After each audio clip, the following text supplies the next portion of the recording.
अस्सलाम वालेकुम गाइस, मेरा नाम है अली और मैं अपने channel daily horror stories by Ali से आपके सामने मौजूद हूँ। उम्मीद करता हूँ आज सब खैरियत से हैं, खुश हैं और कामयाब हैं। तो जिन लोगों ने अब तक मेरे चैनल को सब्सक्राइब नहीं किया वो इसको सब्सक्राइब कर लें, लाइक करें और अगर हो सके तो शेयर करें।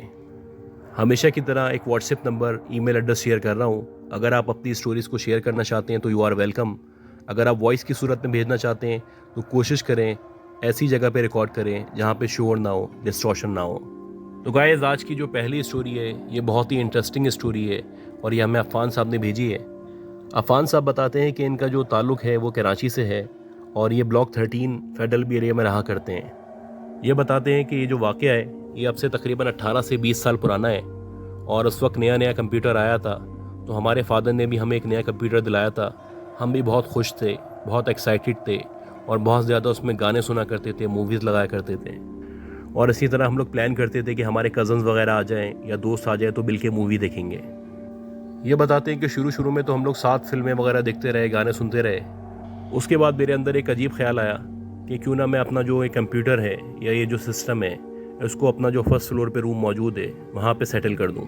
वहाँ पे मुझे फिर प्राइवेसी इशू भी नहीं होंगे और आराम से मैं अपने दोस्तों को बुला सकता हूँ, कज़न्स को बुला सकता हूँ, हम मिल के मूवी देख सकते हैं। तो ऐसा ही हुआ कि उन्होंने कुछ दिनों बाद ये जो सिस्टम था इसको कम्प्लीटली फर्स्ट फ्लोर पे मुंतकिल कर दिया। और शुरू शुरू में तो इनको कोई ऐसा मसला नहीं हुआ, लेकिन आहिस्ता आहिस्ता जैसे टाइम गुजरता चला गया तो ये बताते हैं मुख्तलिफ इशूज़ होना शुरू हुए। जैसे कि बताते हैं कि मैं अक्सर ऐसा करता था कि सैटरडे नाइट को अपने दोस्तों को बुला लिया करता था, फिर मिलके हम लोग मूवीज़ देखते थे, गाने सुनते थे और खूब हल्ला गुल्ला किया करते थे। अब ये बताते हैं कि इसी तरह हफ्ते की एक रात थी, हम सारे कज़न दोस्त वगैरह इकट्ठे थे। पहले हमने मूवीज़ वगैरह देखी, उसके बाद गाने लगाए, पार्टी वगैरह की, उसके बाद सब अपने अपने घर चले गए। अब जब मैं सोया तो मैंने एक ख्वाब देखा। उस ख्वाब में मैंने देखा कि एक अजीब सा आदमी है जो काला सा है, बहुत खौफनाक उसकी शक्ल है। वो एकदम से चलता हुआ मेरे करीब आता है और मेरे सीने पे चढ़ जाता है। मेरे सीने पे चढ़ के बैठने के बाद वो मेरा गला दबाने लगता है और जब वो मेरा ख्वाब में गला दबा रहा था तो मुझे बाकायदा ऐसा एहसास हो रहा था कि ओरिजिनली कोई मेरा गला दबा रहा है, मुझे मारने की कोशिश कर रहा है। इसी दौरान में बताते हैं कि एकदम से मेरी आँख खुल गई और मुझे ऐसा लगा कि वाकई में किसी ने अभी मेरा गला दबाया था। और जब मैंने शीशे में जाके देखा तो मुझे महसूस हुआ कि वाकई में मेरी गर्दन पे किसी की उंगलियों के निशान थे। ये एक हकीकत थी जो मुझे ख्वाब लग रही थी और मैं बहुत बुरी तरह डर चुका था। अब ये बताते हैं एक अजीब सा वाक़या था। ज़ाहिर सी बात है, मैंने किसी को रियल में तो नहीं देखा था, तो मैंने सोचा कि ये बात मैं किसी को नहीं बताऊंगा, ये बात अपने तक ही महदूद रखूंगा। इसी तरह 2-3 दिन गुजर गए और अगेन ऐसा हुआ कि मैं सोने के लिए लेटा तो जैसे ही मेरी आंख लगी मुझे महसूस होने लगा कि मेरे सीने पे चढ़ के कोई बैठ गया है और दोबारा से मेरा गला दबाने की कोशिश कर रहा है। और मुझे वैसे ही महसूस हो रहा था जैसे वही आदमी है, वही खौफनाक शक्ल का मालिक, वही उसने काले कपड़े पहने हुए हैं, वही डरावना सा उसका चेहरा है।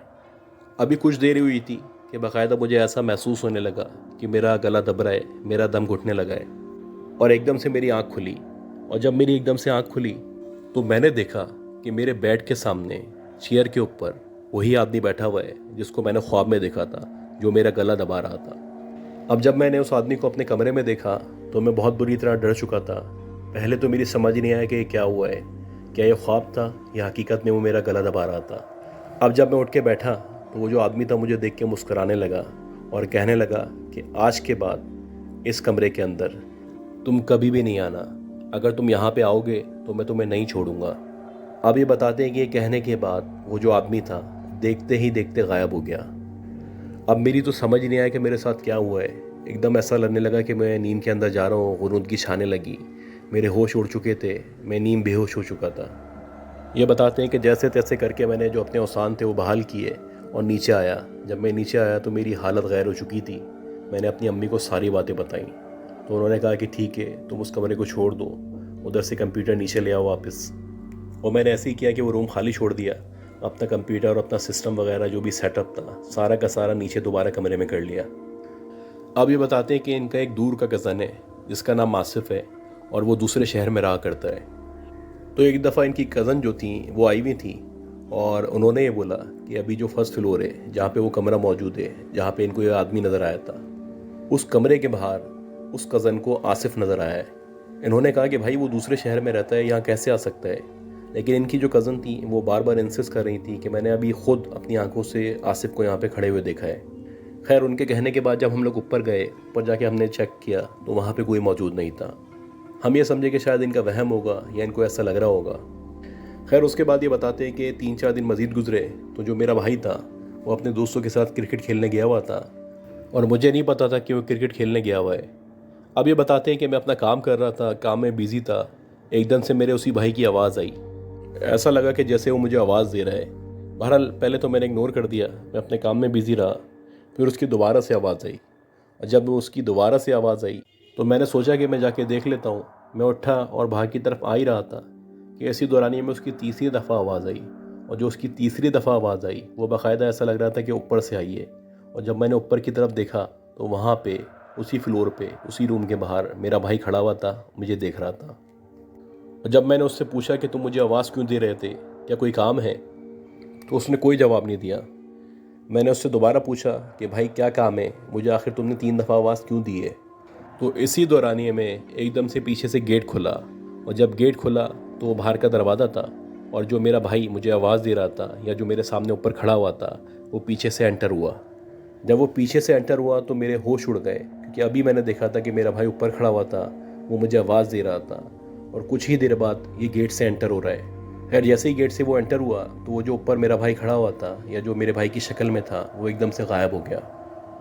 और जैसे ही वो गायब हुआ तो मुझे यकीन हो चला कि यकीनन कोई ना कोई एंटिटी है जो ऊपर मौजूद है, जो अपनी प्रेजेंस शो करती है और जो बताना चाहती है कि हम यहाँ पे मौजूद हैं। खैर ये बताते हैं कि इस तरह के बहुत सारे वाक़यात हैं जो हमारे उस घर में पेश आ रहे थे और फिर आहिस्ता आहिस्ता करके जब बढ़ते चले गए तो मेरे जो अब्बू थे उन्होंने जो करीब आलिम दीन थे उनसे रब्ता किया और उनको पूरी सूरत हाल बताई। वो जो आलिम दीन थे या आमिल थे उन्होंने हमारे घर का विज़िट किया और विज़िट करने के लिए जैसे ही वो घर में एंटर हुए उन्होंने एंटर होते ही बता दिया कि जनाब ये जो आपका घर है ये बहुत भारी घर है, यहाँ पे बाकायदा एक पूरा का पूरा कबीला है जो यहाँ पे आबाद है, लिहाजा बेहतर ये कि या तो हम इस घर को छोड़ दें या फिर ये जो ऊपर का एरिया है उसको मुकम्मल तौर पे बंद कर दें, यहाँ जाना आना ना करें तो आपके लिए बेहतर है अगर आप मेरी बात माने। और अगर आप यहाँ पे जाना आना रखेंगे, आते आते रहेंगे या इस एरिया को ओपन रखेंगे तो हो सकता है कि आपको कोई नुकसान भी पहुँचे। खैर ये बताते हैं वो जो आलिम दीन थे, आमिल थे, उन्होंने जो हिदायत दी थी उसके मुताबिक हमने जो ऊपर का एरिया था उसको मुसलसल बंद कर दिया, वहाँ पे बाकायदा ग्रिल लगा के ताला लगा दिया। उसके बाद ये बताते हैं कि ना कोई ऊपर जा सकता था ना आ सकता था और अल्लाह का शुक्र है कि जब हमने वो एरिया मुख्तस कर दिया तो उसके बाद हमें इस तरह के वाक़यात और मामलात का सामना नहीं करना पड़ा। अच्छा इसी तरह की एक स्टोरी है जो हमें अनस साहब ने भेजी है और ये बताते हैं कि ये जो वाक़या है ये 2009 का है। इनका एक कज़न था, उसका शौक़ था वो क्रिकेट खेला करता था, जहाँ पे भी मैच होते थे वो चला जाता था। जैसे आमतौर पे आपको पता है कि कोई अच्छा होता है क्रिकेट खेलने में तो सब लोग चाहते हैं कि वो उनके साथ खेले। और ऐसे ही हुआ कि एक दिन उसको बुलाया गया कि एक मैच है, हमारे साथ चलना है। और वो जो मैच था वो बेसिकली अल्नूर में था, एक स्कूल के अंदर। अब ये जो अल्नूर का इलाका है ये बेसिकली बहुत पुराना इलाका है, बहुत कदीम इलाका है। खैर बहरहाल इनका जो कज़न था वो चला गया, वहाँ जाके उसने मैच वगैरह खेला और मैच खेलने के बाद जब वो घर आया तो एकदम से उसको शदीद बुखार हो गया। अब इसके घर वाले ये समझे कि हो सकता है कि वेदर का इफ़ेक्ट हो, गर्मी भी बहुत चल रही थी और ये खेलने चला गया था। खैर उसको डॉक्टर को दिखाया गया तो डॉक्टर ने चेक किया, दवा वगैरह दी। डॉक्टर की दवाएं खाने लगा तो कोई फ़र्क नहीं पड़ा, बुखार मज़ीद बढ़ता चला जा रहा था और देखते ही देखते इसके जिस्म में खून की कमी होने लगी। अब ये बताते हैं कि जैसे जैसे खून की कमी होने लगी तो डॉक्टर ने बहुत सारे टेस्ट लिख के दिए। बहरहाल ये बताते हैं कि जितने भी टेस्ट उसने लिख के दिए थे वो सारे के सारे टेस्ट हमने करा लिए और जब उन टेस्ट की रिपोर्ट आई तो उसमें ये था कि इसका खून नहीं बन रहा है। अब ये बताते हैं जो डॉक्टर था उसने हमें ये मशवरा दिया कि इसको कुछ दिनों के लिए अस्पताल में एडमिट कर दें, वो बेहतर होगा। और हमने ऐसे ही किया, जाहिर सी बात है उसको अस्पताल में एडमिट करा दिया। तो जब वो अस्पताल में गया, डॉक्टरों ने लुक आफ्टर की तो उसकी तबीयत बेहतर होने लगी। लेकिन जब अस्पताल से वापस लेके आए तो दोबारा से उसकी आवाज़ चेंज होने लगी, उसके खून की कमी होने लगी और उसका बुखार ख़त्म ही नहीं हो रहा था। इसी तरह सिलसिला चलता रहा। 2-3 दफ़ा हम इसको अस्पताल लेके गए, जैसे ही अस्पताल ले आते हालत बेहतर हो जाती, वापस घर में लाते तो उसकी तबीयत ख़राब हो जाती। ये बताते हैं कि जो इसके फादर थे उन्होंने फिर जो मस्जिद थी करीबी उसके इमाम साहब से रब्ता किया और वो जो इमाम साहब थे उन्होंने कुछ वज़ाइफ वगैरह बताए। वो वज़ाइफ ये लोग पढ़ने लगे लेकिन उससे भी उस बच्चे को कोई फ़र्क ना पड़ा। अब ये बताते हैं ऐसे ही ज़िक्र करते करते पूरे ख़ानदान में ज़िक्र हुआ, मोहल्ले में ज़िक्र हुआ तो एक पीर साहब का पता चला कि वो पीर साहब हैं और वो कहीं नीपा चौरंगी के करीब बैठते हैं, तो उनके पास जाना है। बहरहाल ये लोग वहाँ पे पहुँचे और उनको जाके बताया कि भाई ये हमारा बच्चा है और इसकी हालत गैर हुई हुई है, ये तकरीबन अधमरा हो चुका है, तो उसको आप देखें। हमने जो है इसका मेडिकल इलाज भी करा लिया है, मस्जिद के इमाम साहब को भी दिखा दिया है, कोई फ़र्क नहीं पड़ा। अब वो जो पीर साहब थे उन्होंने इसको गौर से देखा और उसके बाद बोलने लगे कि आप लोग कहाँ पे रहते हैं, मुझे अपना घर दिखाएं। खैर पीर साहब के साथ ये लोग घर पे आ गए। पीर साहब ने पूरा घर चेक किया, वहाँ से भी मुतमईन हो गए, कुछ नहीं मिला। उसके बाद उन्होंने बोला कि इसके दोस्त कौन कौन से हैं, तो इनके दोस्तों से मुलाकात की और दोस्तों से पूछा भाई कोई इस तरह की बात हुई, कोई इस तरह का वाक़या हुआ या कोई तुम लोगों ने जादू जिन्नात चुड़ैल इस तरह की बातें की थी। तो इनके जो दोस्त थे पहले तो मना करने लगे, लेकिन उनमें से जो एक दोस्त था उसने बताया कि भाई एक दफ़ा ऐसा हुआ था, लास्ट टाइम जब ये क्रिकेट खेलने आया था तो इसने शॉट मारा और इसने जो शॉट मारा गेंद जो थी वो दरख्त में आके रुक गई, और जब वो दरख्त में आके रुक गई तो हमारा उसूल था कि जो बॉल फेंकेगा वही लेके आएगा। खैर बहरहाल ऐसे ही हुआ कि जिसने बॉल फेंकी थी, यानी उस लड़के ने जिसने बॉल फेंकी थी, उसको ही भेजा गया और उसको कहा गया कि तुम जाओ उस पेड़ पे चढ़ो, बॉल लेके आओ। और वो वहाँ पे गया, उसने पेड़ पे चढ़ के बॉल निकाली और वो नीचे आ गया। अब इस दौरानिए में ऐसा कुछ हुआ कि वहाँ पे एक जिन्नात का कबीला था, एक पूरी फैमिली थी। तो कहा यह जाता है, ये बताया गया कि वहाँ पे एक जिन का बच्चा था जो किसी भी वजह से बॉल लगने से या नीचे गिरने से मर गया, और वो जो उसका वालिद था, यानी उसका जो सरबरा था उस कबीले का या उस बच्चे का जो वालिद था, वो इसके ऊपर आ गया, इसके ऊपर हावी हो गया। और वो इस चक्कर में था कि वो इस बच्चे की जान लेगा, यानी वो इसको मारेगा तो उसका बदला पूरा होगा। और इसी वजह से वो बच्चा बीमार हुआ था, उसका खून बनना बंद हो गया था, उसके अंदर खून की कमी हो गई थी। लेकिन ये जो पीर साहब थे ये बहुत दूर अंदेश थे, बहुत साहिब इल्म थे। तो इन्होंने जो मशवरे दिए उन मशवरों पे ये अमल करते रहे। कुछ वज़ाइफ पीर साहब ने बताए थे वो पढ़े इन्होंने, कुछ तावीज़ात दिए थे जो इन्होंने लगाए। काफ़ी अरसे तक इस बच्चे का इलाज चलता रहा और अल्लाह का शुक्र है बिला आखिर वो सेहतयाब हो गया। अब वो एक नॉर्मल ज़िंदगी गुजार रहा है। लेकिन सीखने को ये मिला कि कभी कभी ऐसे हादसात और वाक़यात हो जाते हैं, ऐसे मामलात हो जाते हैं जो आपने एक्सपेक्ट नहीं किए होते। जैसे उसको नहीं पता था कि मैं एक शॉट मारूंगा और उस शॉट की वजह से या मेरे दरख्त पे चढ़ने की वजह से या मेरी किसी भी एक्टिविटी से ऐसा हादसा रोनुमा हो जाएगा कि जिनका बच्चा मर जाएगा। अच्छा गाइस, इसी तरह की तीसरी स्टोरी है और ये हमें अमजद खान साहब ने भेजी है और ये बताते हैं इनका ताल्लुक़ इंडिया से है। ये बताते हैं कि जो इनकी खाला थी, यानी जो इनकी आंटी थी, तो वो जब जवान थी यानी 14-15 साल की थी, तो उनकी खूबसूरती के चर्चे पूरे शहर में मशहूर थे। बहुत हसीन व जमील थी, बहुत ही अच्छी आंखें थी उनकी, और ख़ास तौर पे उनके बालों के बारे में बताते हैं कि बहुत ही हसीन बाल थे, बहुत लंबे बाल थे। गर्ज के जो भी उनको एक दफ़ा देख लेता था तो वो चाहता था कि उनको दोबारा देखें। और ऐसा ही था कि उनका जो शहर था या गांव था, हर कोई उनकी खूबसूरती की तारीफ़ किया करता था। बहरहाल ये बताते हैं कि मुख्तलिफ, आपको पता है कि वो जो एज होती है 14-15 साल की, तो आमतौर पे जो माँ बाप होते हैं या पेरेंट्स होते हैं वो नॉर्मली बच्चों को भेज देते हैं बाहर सामान लेने के लिए, ये लेके आ जाओ, वो लेके आ जाओ। और साथ साथ ये बताते हैं कि जो इनकी आंटी थी उनका मतलब आइडिया भी यही था, उनकी फ़िलासफ़ी भी यही थी कि वो अपनी खूबसूरती का बड़ा ख्याल रखा करती थी। उनको अपने लुक्स पे काम करना आता था। वो चाहती थी कि वो खूबसूरत लगें, लोग उनको देखें, पलट के देखें, उनकी जुल्फ़ें बहुत हसीन लगें। खैर ये बताते हैं इसी तरह उनको जो भी मशवरे देता था कि भाई तुम ये इस्तेमाल करो, वो इस्तेमाल करती थी। जैसे कि आप खूबसूरत कैसे लग सकती हैं, आपके बाल मज़ीद घने और लंबे कैसे हो सकते हैं। इसी तरह किसी ने उनको बताया कि भाई एक शैम्पू है जो फ़लाँ फ़लाँ दुकान से मिलता है, तो तुम वहाँ से जाके ले लो, उसको जब तुम इस्तेमाल करोगी तो तुम्हारी जो जुल्फ़ें और हसीन हो जाएंगी। अब जाहिर सी बात है टीन एज थी इनकी, अकल भी इतनी ख़ास नहीं थी, तो ये अपनी जो कज़न थी उनको लेके उस शैम्पू की दुकान पे चलने लगी और उस तरफ जाने लगी। अब ये बताते हैं कि जाते जाते एकदम से जो हमारी आंटी थी उनकी जो नज़र है वो पड़ी दरख्त पे। तो दरख्त पे जब उनकी नज़र पड़ी तो उन्होंने एक अजीब मंज़र देखा, और एक ऐसा मंज़र देखा कि जिसको देख के हैरान हो गई, परेशान हो गई। उनको यकीन नहीं आ रहा था कि ऐसा भी हो सकता है। ये बताते हैं कि उन्होंने देखा कि दरख्त के ऊपर 2 हसीन व जमील लड़के या शहज़ादे बैठे हुए हैं, जिन्होंने बाकायदा क्राउन पहना हुआ है और बादशाहों जैसा ड्रेस पहना हुआ है, जैसे बादशाह ड्रेस पहना करते थे। और उनका जो वार्डरोब है वो देख के लग रहा है कि कोई शाही ख़ानदान से हैं, कोई शहज़ादे हैं। लेकिन ये अजीब बात थी कि वो दोनों दरख्त पे बैठे हुए थे, जो इनके लिए भी हैरान कुन था। लेकिन बहरहाल वो इनको मुसलसल देख रहे थे, ये उनको देख रही थी, और इनका फोकस उनकी तरफ था और उनका फोकस इनकी तरफ था। अब इनको पता नहीं चल रहा था कि मुसलसल मैं उनको देख रही हूँ और चलती चले आ रही हूँ, और ये नहीं पता चल रहा था कि कहाँ जा रही हैं। हालांकि इनके साथ इनकी कज़न मौजूद थी जो बार बार इनको हिलाने की कोशिश कर रही थी कि किसी तरह ये हिलें, जागें, होश में आएँ तो हम लोग सही रास्ते पे चल सकें। बहरहाल इनका जो ध्यान था मुसलसल पेड़ की तरफ था और ऐसा ही हुआ कि सामने से एक ट्रक आ रहा था। वो बहुत ज़ोर से हॉर्न बजा रहा था, बार बार इंटीमेट कर रहा था, लेकिन ऐसा लग रहा था कि इनको कुछ सुनाई नहीं दे रहा है। इनका जो फोकस था मुसलसल दरख्त की तरफ था, वो उधर ही देखी चले आ रही थी। उधर जो दो लड़के या शहजादे उनको नज़र आ रहे थे, उन पर नज़र रखी हुई थी उन्होंने।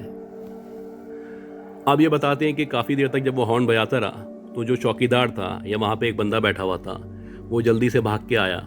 उसने इनको पकड़ के हिलाया और खींच के अपने साथ साइड में ले गया। और अगर वो ऐसा ना करता या इनको साइड में लेके ना जाता या इनको ना पकड़ता तो शायद वो जो ट्रक था वो इनको मारता हुआ चला जाता। खैर, जैसे ही उस चौकीदार ने, उस आदमी ने इनको पकड़ के साइड में किया तो उसने गुस्से का इजहार किया। उसने कहा कि भाई, तुम्हें नज़र नहीं आ रहा कि सामने से एक गाड़ी आ रही है, ट्रक आ रहा है, और तुम उसको देखने के बावजूद भी दरख्त की तरफ देखे चले आ रही हो और तुम इग्नोर कर रही हो। तुम खुद चाह रही हो कि वो तुम्हें मारे। अच्छा, वो जो इनकी आंटी थी, उन्होंने जब ये सब कुछ सुना तो वो कहने लगी कि भाई मैं दरख्त की तरफ देख रही थी। तो वो जो आदमी था या चौकीदार था, उसने बोला तुम दरख्त की तरफ क्या देख रही थी? तो उन्होंने बताया कि दरख्त के ऊपर मैंने देखा कि दो हसीन व जमील लड़के बैठे हुए हैं, जैसे कि शहजादे बैठे हुए हैं। वो मुसलसल मेरी तरफ देख रहे हैं और मैं भी उनको देख रही थी और उनकी तरफ से मेरी नज़र हट ही नहीं पा रही थी। मैं चाह रही थी कि उनके अलावा किसी और चीज़ को देखूं या आगे पीछे देखूं, लेकिन ऐसा लग रहा था कि मेरी आंखें जो हैं उन्होंने बिल्कुल जादू कर दिया उन पे, और वो आंखें जो हैं उनके ऊपर से हट ही नहीं रही हैं। खैर, ये जो चौकीदार था या ये जो साहब थे, इन्होंने क्या किया कि इन दोनों बच्चियों को इनके घर छोड़ दिया। अब क्योंकि आपको पता है पुराना दौर था, लोग एक दूसरे को जाना करते थे, तो उस चौकीदार को या उस आदमी को पता था कि ये लोग कहाँ रहती हैं, इनका कौन सा घर है और ये किन की बेटियाँ हैं। खैर, किस्सा मुख्तसर, वो जो आदमी था वो इनको छोड़ के जा चुका था और उसके बाद से ऐसा हुआ कि जब से वो घर में आई थी इनकी आंटी, तो उन्होंने किसी से भी बात करना छोड़ दी, कुछ भी बोलना छोड़ दिया, कुछ कहना छोड़ दिया। मतलब ऐसा लगता था कि जो उनका फेस है या उनका चेहरा है उस पर कोई एक्सप्रेशन ही नहीं है, जैसे कि वो कुछ कहना ही नहीं चाहती, वो बात करना ही नहीं चाहती। जब भी उनसे कोई बात की जाती, कुछ पूछा जाता तो हाँ हूँ करके जवाब दे देती, ज़्यादा डिटेल में बात नहीं करती। और ये सारे के सारे जो घर वाले थे वो ऑब्ज़र्व कर रहे थे, उनको नज़र आ रहा था, वो बड़े परेशान थे। एक वक्त ऐसा आया कि वो मुसलसल खामोश हो गई। अब आप उनसे कुछ भी पूछो, कुछ भी सवाल करो, कुछ खाने का बोलो, वो कोई जवाब नहीं देती थी। अब उनकी जो शख्सियत थी या पर्सनैलिटी थी वो मुकम्मल तौर पे ख़त्म हो चुकी थी, बिल्कुल अजीब हो गई थी। खैर, कुछ अरसे देखने के बाद जो इनके घर वाले थे उन्होंने ये फ़ैसला किया कि अब टाइम आ गया है कि किसी रूहानी इलाज की तरफ रुजू किया जाए। और ऐसा ही हुआ कि मस्जिद के जो इमाम साहब थे उनसे रब्ता किया गया, उनको बताया गया, उनको सारा सिनेरियो समझाया गया, और वो जो चौकीदार था या जो आदमी ने जो बातें बताई थी उसके बारे में बताया गया। उन्होंने बड़ी कोशिश की, बहुत सारे तावीज़ात दिए, बहुत सारे वज़ाइफ बताए, लेकिन इनको कोई फ़र्क ना पड़ा, ये वैसी की वैसी ही रहीं। खैर, बहरहाल जब वो हिम्मत हार गए तो उन्होंने कहा कि मेरे एक जानने वाले बुज़ुर्ग हैं, आप उनसे रब्ता करें, वो बहुत बड़ी पहुँची हुई शख्सियत हैं, इंशाअल्लाह वो आपकी मदद ज़रूर करेंगे। खैर, बहरहाल ये लोग वहाँ पे पहुँचे और उन साहब से रब्ता किया तो उन्होंने भी बड़ी कैलकुलेशन की और उसके बाद बताया कि भाई दो जन्नात हैं जो इनके बालों पे आशिक हो चुके हैं, वो इनको नहीं छोड़ना चाहते और मैं कोशिश करूँ तब भी वो इनको नहीं छोड़ेंगे। और ऐसा ही हुआ कि उन्होंने कोशिश की लेकिन वो नाकाम रहे। अब इनके घर वाले जो है वो बेयारो मददगार थे, इनकी समझ ही नहीं आ रहा था कि कैसे आखिर इस मुसीबत से जान छूटे। तो उन्होंने इन्हीं साहब को, इन्हीं बुज़ुर्ग को रिक्वेस्ट की कि कुछ करें, हम क्या कर सकते हैं, हमारी तो बेटी है, हम इस तरह अपनी बेटी को नहीं छोड़ सकते, और कुछ भी अगर आपसे बन सके तो बनाएं। और ऐसे ही हुआ कि वो बुज़ुर्ग थे, उन्होंने दोबारा कोशिश की और दोबारा कोशिश करने के बाद अल्लाह का शुक्र है कि वो लड़की 3 दिन के अंदर अंदर नॉर्मल हो गई। अब जब वो 3 दिन के अंदर नॉर्मल हो गई तो सारे घर वाले खुश हो गए और मतलब उनकी खुशी का कोई ठिकाना ना था। खैर, बहरहाल इन लोगों ने सोचा कि अब उन बुज़ुर्ग के पास दोबारा जाते हैं, मिठाई वगैरह लेके उनसे मुलाकात करते हैं, उनका शुक्रिया अदा करते हैं। खैर, ये लोग मिठाई वगैरह लेके जब उन बुज़ुर्ग के घर पहुँचे तो इन्होंने देखा कि वहाँ पे रश लगा हुआ है, लोग जमा हुए हुए हैं। और वहाँ जाके जब उनसे पूछा कि भाई क्या हुआ है, तो पता चला कि भाई 2 दिन हो चुके हैं, वो जो बुज़ुर्ग थे या वो जो साहिब इल्म थे या आलिम दीन थे, उनका इंतकाल हो चुका है और बड़े ही पुरस्कार तरीके से उनका इंतकाल हुआ है। और जो उनका इंतकाल हुआ है, ये कहा जा रहा है कि इनको जन्नात ने मारा है। बहरहाल ये देख के इनके घर वाले बड़े परेशान हुए। उनकी बेटी जो थी वो तो नॉर्मल हो चुकी थी, लेकिन ये जो बुज़ुर्ग थे बेचारे, इनका इंतकाल हो चुका था। तो गाइस कभी कभी लाइफ में इस तरह के वाक़यात होते हैं जिनकी कोई एक्सप्लेनेशन नहीं होती। कभी कभी आप ऐसी मुसीबतों में फंस जाते हैं। बस अल्लाह से दुआ करें, अल्लाह हम सबको ऐसे मुश्किल मामला से, हर बुराई से बचाए। उम्मीद करता हूँ ये स्टोरीज़ आपको पसंद आई होंगी। अगर आपको ये स्टोरीज़ पसंद आई हैं तो प्लीज़ मेरे चैनल को लाइक करें, सब्सक्राइब करें, शेयर करें। दुआ लाजमी करें कि अल्लाह मुझे सेहत दे, ज़िंदगी दे, कामयाबी दे। अपना ख्याल रखिएगा। अल्लाह हाफ़िज़।